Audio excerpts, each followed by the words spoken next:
નમસ્કાર નમસ્કાર નમસ્કાર મારા વાલા વિદ્યાર્થી ભાઈ બહેનો, હું કનુભાઈ ગુરુજી આપ સૌનું હાર્દિક સ્વાગત કરું છું.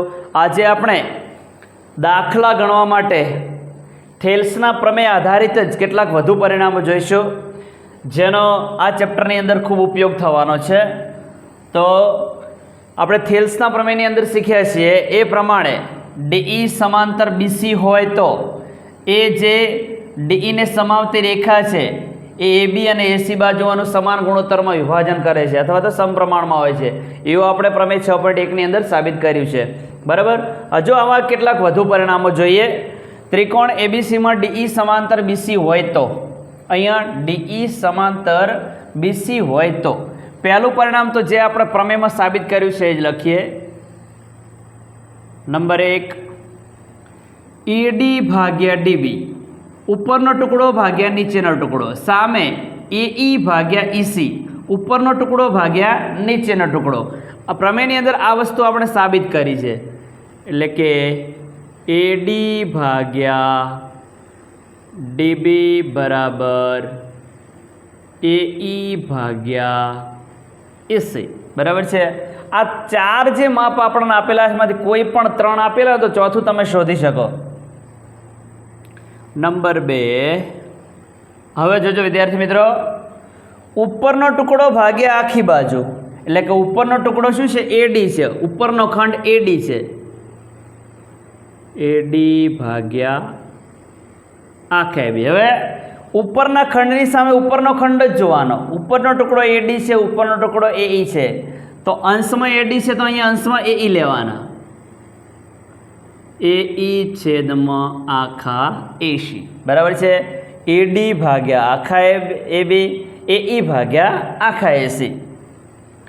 નંબર 3, હવે નીચેનો ખંડ જુઓ. ડીબી ભાગ્યા આખા એબી, ડીબી ભાગ્યા આખા એબી. હવે ડીબીની સામે શું આવશે? ઈસી, તો ઈસી ભાગ્યા આખા એસી, ઈસી ભાગ્યા આખા એસી. ઓકે. હવે જો ખાસ કરીને આ 3 પરિણામનો વધારે ઉપયોગ થાય છે, પરંતુ ક્યારેક તમને જે ચોથું ને પાંચમું શીખવવા જઈ રહ્યું એનો પણ ક્યારેક ઉપયોગ થતો હોય છે. તો ખાસ જોજો કઈ રીતના એ ચોથું ને પાંચમું બને છે. એડી ભાગ્યા આખા એબી, એડી ભાગ્યા આખા એબી બરાબર ડીઈ ભાગ્યા બીસી, ડીઈ ભાગ્યા બીસી. બરાબર છે. કારણ કે ઉપરનો નાનો ત્રિકોણ ને આખો મોટો ત્રિકોણ જે છે એ સમરૂપ છે. કેવા છે? સમરૂપ છે. એ સમરૂપ સાબિત નથી કરવાના, આપણે ડાયરેક્ટ પરિણામ એ સ્વીકાર લેવાનું છે. આપણે પહેલાં એડી ભાગ્યા આખા એબી બરાબર ડીઈ ભાગ્યા બીસી લીધા. હવે આ બાજુ ઉપર આવો. એઈ ભાગ્યા આખા એસી, એઈ ભાગ્યા આખા એસી બરાબર ફરી ડીઈ ભાગ્યા બીસી, એનું એ જ રહેશે. ડીઈ ભાગ્યા બીસી.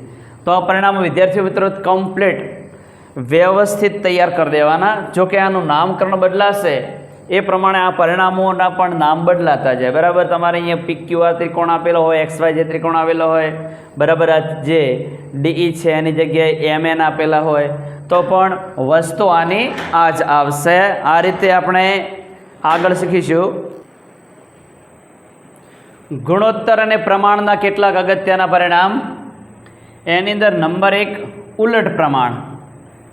જો A છેદમાં B બરાબર C છેદમાં D તો B છેદમાં A બરાબર D છેદમાં C. અહીંયા શું કર્યું છે? બંને બાજુ ઉલટાવ્યું છે. એટલે કે બંને બાજુ શું કર્યા છે? વ્યસ્ત કર્યા છે.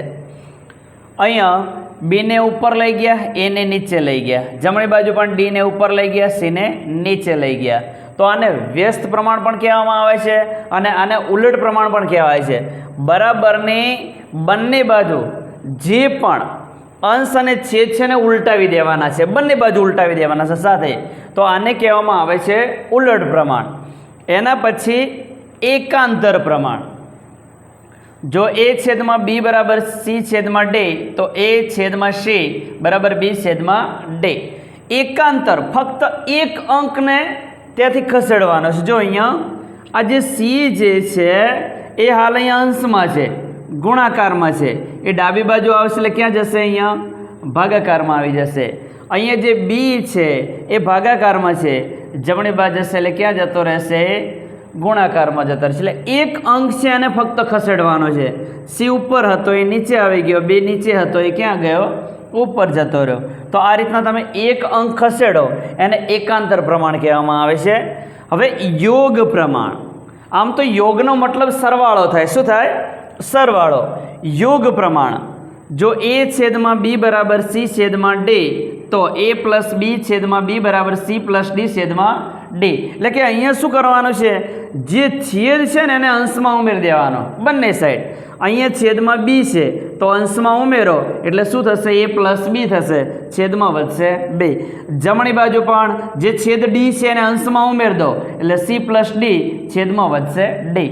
આને કહેવામાં આવે છે યોગ પ્રમાણ. યોગ એટલે સરવાળો કરવો. હવે વિયોગ પ્રમાણ, વિયોગ એટલેનો મતલબ થશે બાદબાકી. જો એ છેદમાં બી બરાબર સી છેદમાં ડી, તો અંશ જે એ છે એમાં છેદ બાદ કરી દેવાનો છે. એ માઇનસ બી છેદમાં બે, અહીંયા પણ સી માઇનસ ડી છેદમાં ડી. બરાબર છે?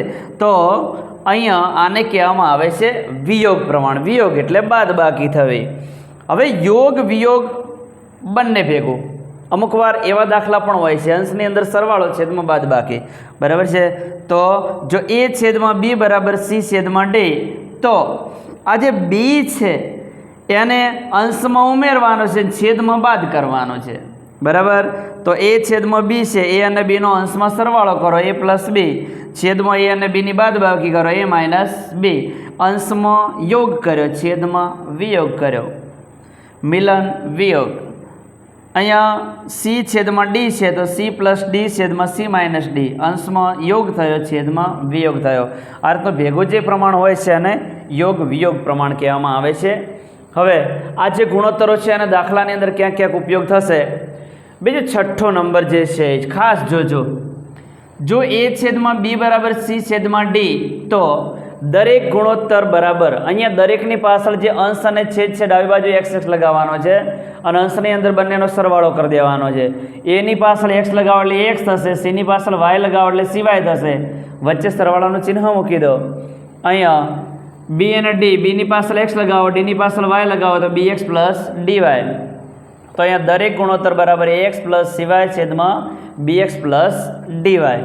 છેદ ક્યારે 0 હોવો જોઈએ નહીં. આપણને ખબર છે કે કોઈ પણ સંખ્યાને શૂન્ય વડે ભાગી શકાતા નથી, કોઈ પણ સંખ્યા શૂન્ય વડે વિભાજ્ય નથી.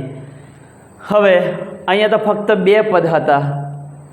વ્યાપક રીતે બેથી વધારે પદ હોય, જેમ કે આપણે ત્રિકોણની પરિમિતિ જે છે એની અંદર આવશે.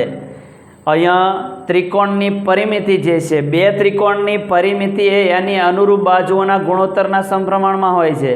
તો જ્યારે બેથી વધારે પદ હોય ત્યારે અંશ અંશનો સરવાળો, છેદ છેદનો સરવાળો. બરાબર છે? તે આપણે આનો ઉપયોગ કરવાનો થશે આ પરિણામનો. દરેક ગુણોત્તર બરાબર અંશ અંશનો સરવાળો, a plus c plus c plus dot dot dot છેદમાં b plus d plus f plus dot dot dot. અહીંયા પણ જ્યાં છેદ શૂન્ય નથી, અહીંયા પણ જે છેદ છે ક્યારે શૂન્ય હોવો જોઈએ નહીં. તો આજે મેં તમને આ પરિણામો શીખવાડ્યા છે. પહેલાં જે થેલ્સના પ્રમેય આધારિત 5 પરિણામ શીખવાડ્યા એનો આપણે સ્વાધ્યાય 6.1ની અંદર ઉપયોગ કરવાના છીએ. અને આ જે છે છેલ્લું પરિણામ દરેક ગુણોત્તરવાળો, એનો પણ આપણે ઉપયોગ કરવાનો છે. બરાબર છે? બીજું આ ઉલટ પ્રમાણને એકાંતર પ્રમાણનો આપણે ઉપયોગ કરતા આવ્યા છીએ અને અહીંયા ક્યાંય જરૂર પડશે તો આપણે કરીશું. બરાબર? Thank you very much. ખૂબ ખૂબ ધન્યવાદ. જય મા સરસ્વતી.